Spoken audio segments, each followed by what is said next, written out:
Hollywood ha dado al mundo infinidad de íconos de belleza, pero ninguna como Jacqueline Bisset. No solo era admirada, era venerada. La revista Newsweek llegó a nombrarla como la actriz más bella de todos los tiempos, con una mirada que atravesaba la pantalla, una elegancia que parecía natural y una presencia magnética. Se convirtió en la encarnación del encanto cinematográfico. Pero detrás de esa belleza que parecía eterna, se escondía una vida marcada por contradicciones, decisiones difíciles y preguntas sin respuesta. Nunca se casó. Actuó junto a leyendas como Frank Sinatra, Steve McQueen y François Truffaut, conquistando corazones por todo el mundo. Pero ninguno logró conquistar el suyo. Se convirtió en símbolo de sensualidad, aunque en privado detestaba el papel que la había llevado a la fama. ¿Fue elección propia o consecuencia de una herida tan profunda que nunca sanó? ¿Qué ocurrió realmente con Jacqueline Bisset? En plena Segunda Guerra Mundial, Jacqueline nació en una familia acomodada. Su padre, Max Fraser Bisset, era un médico británico de renombre. Su madre, Arlette Alexander, una abogada francesa brillante y decidida. Pero aunque tenía todo para vivir una infancia tranquila, el destino tenía otros planes. A Arlette le diagnosticaron esclerosis múltiple cuando Jacqueline aún era muy pequeña. Y justo en el momento más vulnerable, su padre las abandonó.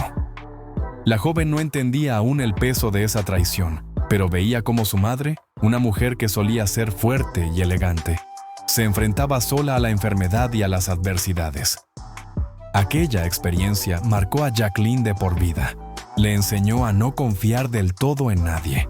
La empujó a desarrollar una fuerza interior que, aunque silenciosa, le daría las armas para sobrevivir en un mundo despiadado. Esta es la verdadera historia de una mujer que Hollywood creía intocable, pero que llevaba heridas que nunca mostraba ante las cámaras. La partida de su padre dejó mucho más que un vacío emocional. Sembró en Jacqueline un miedo invisible y persistente. El miedo al amor, al compromiso, al abandono. Desde muy joven comprendió una dolorosa verdad. Las mujeres no podían depender de los hombres para ser felices. Y también entendió que sin independencia financiera, su futuro estaba en riesgo, que sería desechada en cuanto dejara de cumplir con el ideal de belleza que los demás esperaban de ella. A partir de ese momento, su vida dejó de ser ligera. Mientras otras niñas jugaban, ella pensaba en cómo ganar dinero para cuidar a su madre. Sin nadie que la protegiera, sin una guía, se vio forzada a madurar demasiado rápido. El modelaje fue su tabla de salvación, pero ese mundo le enseñó otra lección dolorosa. La belleza, aunque poderosa, era también una trampa. La industria de la moda en los años 60 era despiadada, observada constantemente, reducida a un rostro o a un cuerpo. Jacqueline comprendió que pocos se interesaban por lo que ella pensaba o sentía. No la veían como una mujer con sueños e inteligencia, sino como una flor decorativa. Sin embargo, ella no estaba dispuesta a dejarse vencer por el destino. Desde niña, soñaba con ser bailarina de ballet profesional. En el ballet encontraba libertad, expresión, su verdadero yo. No era solo una imagen en una revista, era movimiento, era arte. Pero la realidad económica la obligó a abandonar ese sueño. Las clases eran costosas y el cuerpo de Jacqueline no encajaba en los estrictos estándares de las bailarinas de la época. Demasiado baja, demasiado fuerte de complexión. El mundo del ballet era cruel. Solo las más excepcionales sobrevivían. El resto eran descartadas. Jacqueline decidió que no sería una más de las descartadas. Tuvo que renunciar al ballet, pero encontró una nueva voz: el cine. Jacqueline ingresó en la Italia Conti Academy of Theatre Arts, una escuela británica que había formado a varios talentos del cine. Pero ni siquiera allí pudo escapar de la sombra de su apariencia. Los directores no la elegían por sus habilidades actorales, sino por su elegancia y ese encanto magnético que parecía inalcanzable. Ella ansiaba que vieran su talento, pero entendía que, sin su aspecto físico, jamás habría tenido acceso a esas oportunidades. Esa dualidad la consumía por dentro. Su belleza la había llevado a Hollywood a una velocidad asombrosa, pero también se convertiría en el arma de doble filo que marcaría toda su carrera. Lo entendía claramente. Una vez que el sistema te encasilla como diosa de la belleza, es casi imposible que te permitan demostrar que hay algo más detrás del rostro perfecto. ¿Podría escapar de la jaula dorada que Hollywood le estaba construyendo? En 1965 hizo su debut cinematográfico con The Knack and How to Get It. No fue un papel importante, pero sí su boleto de entrada al mundo del cine. 2 años más tarde obtuvo un rol más visible en Casino Royale, 1967, una parodia del universo de James Bond. Sin embargo, lejos de consolidar su carrera como actriz seria, ese papel reforzó la idea de que lo único que importaba era su aspecto. Su personaje, Miss Goodthighs, no exigía ninguna destreza interpretativa. Solo requería una belleza impactante que mantuviera la atención del espectador. La audición fue tal como ella lo temía. Nadie le preguntó sobre su experiencia actoral, ni le pidió interpretar una escena. Solo la miraron, como si estuvieran evaluando un objeto valioso, no a una mujer con profundidad y aspiraciones. Y cuando llegó al set, con un bikini sumamente revelador, todos los ojos se posaron en ella. Se hizo el silencio. Luego vinieron los susurros, los halagos, la admiración. Pero Jacqueline, en medio de todo eso, se sintió incómoda. Ella no quería que la recordaran únicamente como una imagen atractiva en pantalla. Después del estreno, llegaron decenas de propuestas, pero todas iguales. Cada guión tenía una única condición. Su personaje debía ser hermoso, nada más. Fue entonces cuando se vio ante una decisión clave: seguir aceptando ese tipo de papeles o luchar por demostrar que era algo más que un cuerpo perfecto. En 1967 surgió una oportunidad inesperada. Jacqueline fue elegida para Two for the Road, junto a la icónica Audrey Hepburn. Por primera vez, el proyecto requería una actuación emocional, compleja y genuina. Desde que pisó el set, notó la diferencia. Esta vez, era tratada como una actriz de verdad. Ya no se trataba solo de mostrar su figura. Ahora podía expresar emociones, revelar la vulnerabilidad de su personaje, explorar el dolor interno. Era el tipo de rol que siempre había deseado. La crítica lo reconoció. Por primera vez, no hablaban de su belleza, sino de su capacidad interpretativa. Y Jacqueline supo en ese momento que debía pelear por papeles así, aunque fueran más difíciles de conseguir. Su gran salto llegó en 1968, cuando fue convocada para The Detective, junto a Frank Sinatra. Muchos le advirtieron que él era complicado, autoritario, impaciente con los nuevos. Pero Jacqueline no se dejó intimidar. Estaba dispuesta a aprender de una leyenda. Para su sorpresa, Sinatra fue cálido y protector. La llamaba la chica y la defendía cuando los guionistas dudaban de ella. Al final del rodaje, le regaló un guión encuadernado en cuero como muestra de respeto. Pero la prensa no tardó en especular. ¿Había algo más entre ellos? Una joven actriz, un hombre legendario. Los rumores se dispararon. Nadie creía que ella estuviera allí por mérito propio. A pesar de los chismes, The Detective fue un paso importante, aunque no fue este film el que la catapultó a la fama. Ese momento llegó con Bullitt, 1968, uno de los thrillers de acción más legendarios del cine. La cinta consolidó a Steve McQueen como estrella, pero también mostró que Jacqueline podía estar a la altura de cualquier protagonista masculino. Antes del estreno, muchos decían que solo era el adorno femenino al lado de McQueen, pero una vez en pantalla, los escépticos se silenciaron. Jacqueline no era un accesorio, era parte vital de la trama. Su actuación era sutil, poderosa y llena de matices. Finalmente, Hollywood empezó a verla con otros ojos.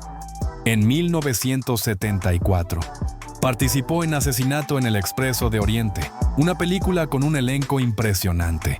Fue allí donde la industria reconoció que Jacqueline Bisset ya no era solo un rostro bonito, era una actriz de verdad, una estrella. Jacqueline había conquistado Hollywood gracias a su belleza, sí, pero si solo hubiera sido eso, el mundo la habría olvidado como a tantas otras actrices hermosas que desaparecieron sin dejar huella. Para sobrevivir, tuvo que demostrar aquello que muchos dudaban, que no era solo un símbolo atractivo, sino una artista con profundidad. Pero la industria no estaba dispuesta a dejarla escapar tan fácilmente. Continuaban explotando su imagen, convirtiéndola en el mayor símbolo de atractivo de los años 60. Algo que, en realidad, ella jamás deseó. Todo esto alcanzó su punto más alto con la película The Deep, 1977. Jacqueline aceptó el papel creyendo que se trataba de una aventura submarina emocionante, con una trama real. Un film que la posicionaría como protagonista fuerte en un contexto distinto. Pero desde el primer día de rodaje, sintió que algo no cuadraba. La cámara no dejaba de enfocarse en su cuerpo, en especial cuando llevaba puesto un ajustado traje de baño blanco.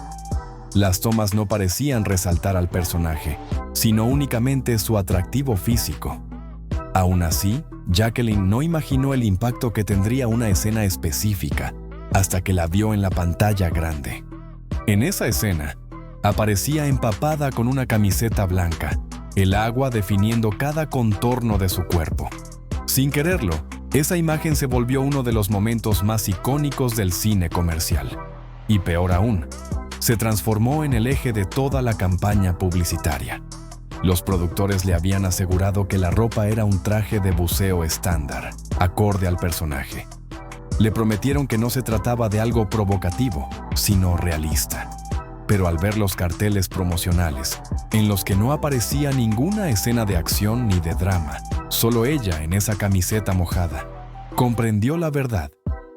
La prensa no dejó de hablar de la escena.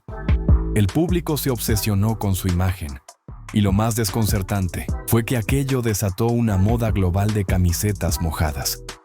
Incluso se organizaron concursos en distintas ciudades, todos inspirados en esa única toma. Algunos críticos comenzaron a preguntarse si todo había sido planeado.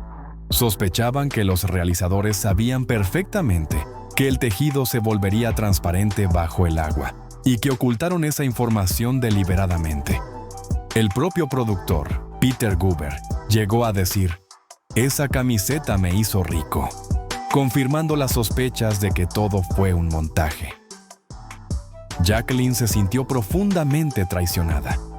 Años después confesó que, al ver la escena por primera vez en el cine, quiso llorar. Nunca había aceptado convertirse en un símbolo incontrolable, pero bastó una sola escena para poner en peligro todo lo que había construido con esfuerzo. A pesar de todo, The Deep fue un éxito rotundo. La convirtió en un fenómeno mundial, pero no por su actuación ni por la historia. Si no se liberaba de esa imagen, Hollywood la encerraría para siempre en papeles vacíos, pensados solo para lucir su físico. Sabía que necesitaba un papel que redefiniera su carrera, una historia que obligara a la industria a verla de otro modo. Esa oportunidad llegó en 1981 con Rich and Famous. Durante años la habían visto como una belleza decorativa, pero Rich and Famous fue su respuesta a todos. Un drama intenso, centrado en la relación entre dos mujeres, donde la amistad, la traición y las pasiones se entrelazaban. Esta vez no era un accesorio visual. Tenía un personaje profundo, complejo, lleno de emociones. No solo actuaba, vivía el papel. En la premier del film, la prensa no la describía como seductora ni hermosa. Utilizaban dos palabras que significaban mucho más: actriz seria. Ese era el reconocimiento que había esperado toda su vida. Finalmente, se le veía no solo como una estrella, sino como una intérprete de verdad. Había demostrado que la belleza puede abrir puertas, pero solo el talento garantiza la permanencia. Siguiendo ese camino, en 1987, Jacqueline asumió un nuevo reto: Napoleon and Josephine, A Love Story. no era solo un gran drama histórico. Era una oportunidad para mostrar su madurez como actriz. Interpretó a Josefina, la mujer fuerte y compleja al lado de Napoleón Bonaparte. El papel requería elegancia, emoción y sofisticación. Jacqueline lo llevó a cabo con maestría y recibió una nominación al Globo de Oro por su actuación. Si Rich and Famous fue su respuesta a los escépticos del drama moderno, Napoleon and Josephine fue su afirmación de que podía brillar en cualquier género. Su éxito no se limitaba a papeles visuales. Era una actriz con una carrera construida sobre bases sólidas. A lo largo de su carrera, Jacqueline no solo brilló por su talento, sino también por los grandes nombres con los que trabajó. Fue dirigida por gigantes del cine como François Truffaut, Roman Polanski, John Huston y George Cukor. Nombres que no ofrecían oportunidades fácilmente. Solo los verdaderos talentos lograban llegar hasta ellos. En pantalla, compartió escenas con leyendas como Paul Newman, considerado el actor más perfecto de su generación. También con Anthony Quinn, el titán de Hollywood, Jean-Paul Belmondo, símbolo absoluto del cine francés, y representantes de la generación siguiente, como Nick Nolte o Kenneth Branagh. Su presencia en la industria era incuestionable, su reputación sólida. Y sin embargo, una pregunta rondaba con insistencia. ¿Por qué una mujer tan admirada, famosa e inteligente como Jacqueline Bisset nunca se casó?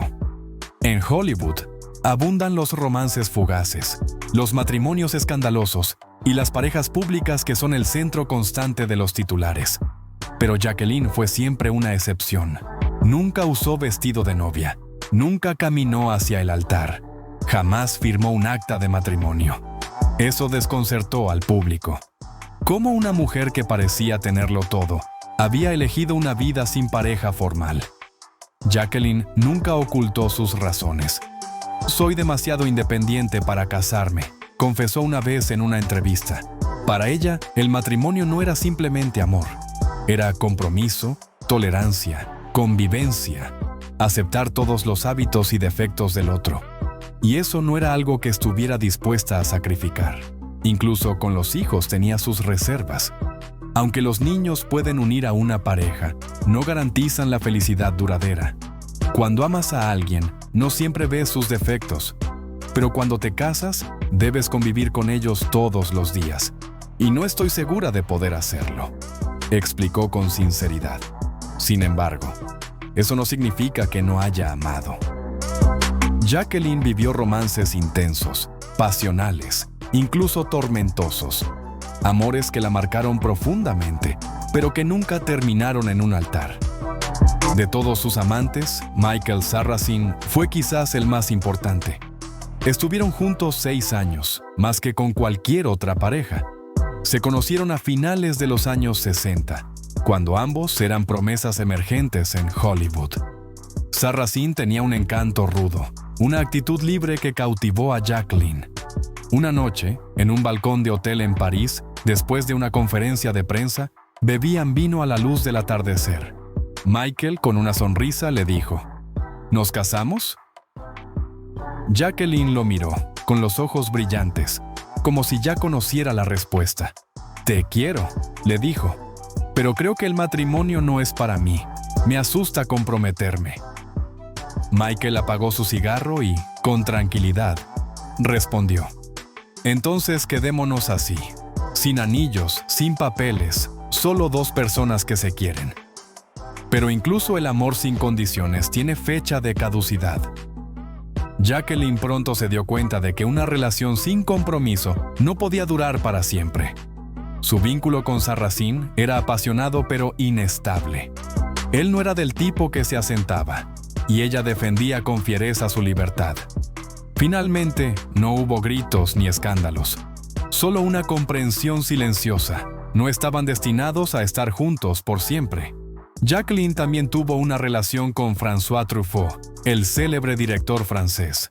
Él no solo era admirado por su cine, sino también por su agudo intelecto y sensibilidad artística. En una ocasión, Truffaut le dijo: «Eres una diosa en pantalla, pero creo que eres mucho más que eso. Eres un espíritu libre, indomable. Esas palabras resonaron en ella durante años. Nunca se supo con certeza por qué terminaron, pero tal vez ambos eran demasiado libres, demasiado artistas, para vivir una relación convencional. Más adelante, Jacqueline se enamoró de Alexander Godunov, un bailarín ruso de fama mundial. Si Sarrazin representaba la libertad y Truffaut la inteligencia, Godunov era la pasión pura. Impredecible, intenso, arrebatado. Un alma creativa marcada por tormentas internas. Una noche, después de una función en Nueva York, Jacqueline lo encontró solo en el escenario, bebiendo vodka con los ojos enrojecidos. «Todo el mundo me mira cuando bailo», le susurró. «Pero nadie me entiende de verdad». Su relación duró años, pero estuvo marcada por altibajos. Godunov tenía arrebatos emocionales intensos, agravados por la presión de su carrera y su temperamento volátil. Jacqueline, en cambio, valoraba la paz, el equilibrio. ¿Se amaron? Sí, pero jamás encontraron armonía. Finalmente, lo dejó y siguió su camino.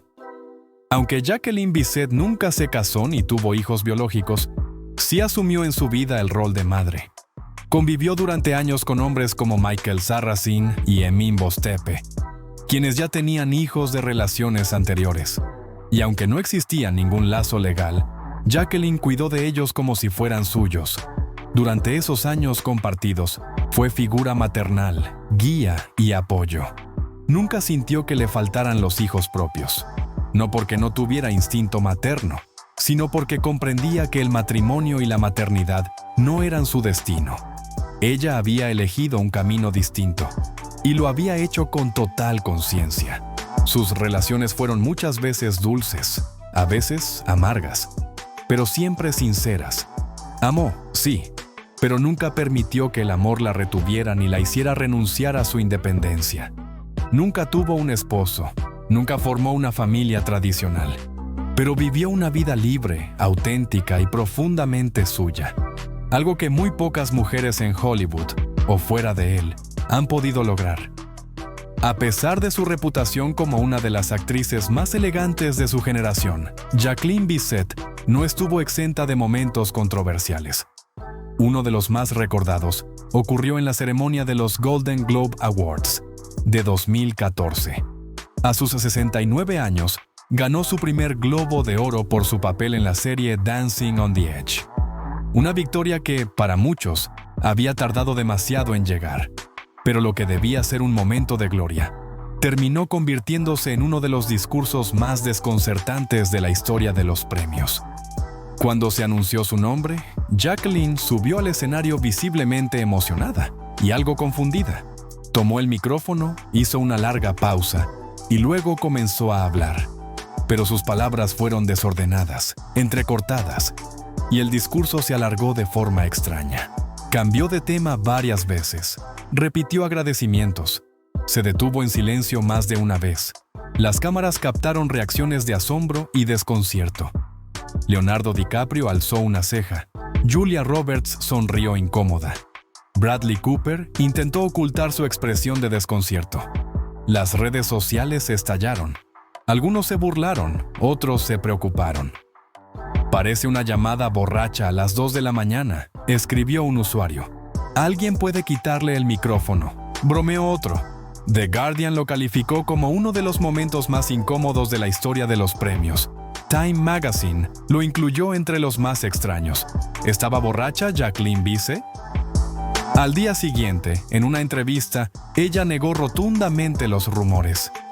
No había bebido nada. Estaba simplemente abrumada. Llevaba 47 años esperando ese momento. Explicó que jamás pensó que ganaría, que se había acostumbrado a ser ignorada por Hollywood durante las temporadas de premios, que la emoción la venció. Y quizás esa es la verdad más humana de todas. Incluso las leyendas de Hollywood, incluso las más firmes y serenas, pueden quebrarse cuando llega el reconocimiento que tanto habían anhelado. Con décadas de trabajo incansable, Jacqueline Bisset dejó una huella imborrable. En los años 80, cuando aún había una gran brecha salarial entre hombres y mujeres en el cine, se convirtió en una de las primeras actrices en cobrar más de $1 millón por un papel. Fue un hito, no solo por el monto, sino por lo que representaba para las mujeres de la industria. Su fama trascendió fronteras. Fue reconocida a nivel mundial, incluso con la prestigiosa Legión de Honor francesa, otorgada por el presidente Nicolas Sarkozy. Participó en producciones de más de 20 países. Fue más que una estrella de cine, fue una artista global. Y aunque nunca formó una familia convencional, su influencia llegó lejos. Era la madrina de Angelina Jolie, quien en varias entrevistas la elogió como inspiración y modelo de independencia, audacia y autenticidad. Jacqueline Bisset no fue recordada por los hombres que amó, sino por el camino que eligió.